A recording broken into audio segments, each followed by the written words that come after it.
Victoria asked me if I'd like to send a dispatch for Idler Drinks this week, as I'm in Auroville in Tamil Nadu in South India, in no small part because of an Idler Drinks at which the author Akash Kapoor spoke to us about his childhood in Auroville and his subsequent return to it as an adult with his family. It's a very remarkable place, a project, a laboratory, as I was told this morning,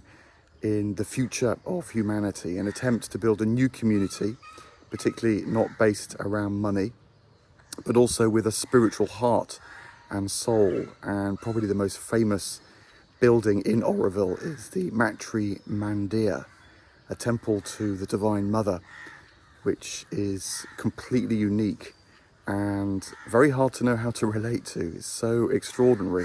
clearly much loved by those who look after it now, but out of time and place somehow as well. Or is it a product of the space age when it was designed? But look, whatever you make of it, Sri Aurobindo, who is the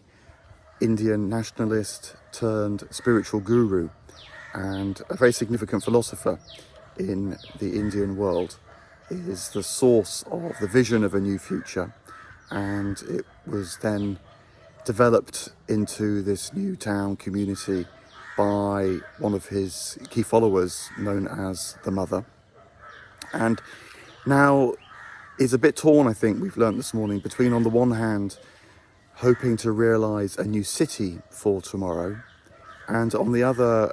hoping to realise an ecological community. Millions of trees have been planted, and whether or not to turn it into a modern city, a kind of Milton Keynes with soul, or whether or not to continue developing it as an ecological project, is a big question in Auroville. But it's left me feeling at least that there's hope here. You know, India often gets a bad press nowadays,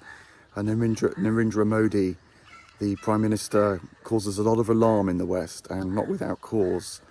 But in this ancient place, there is so much vision as well, and we need that. We need a sense of possibility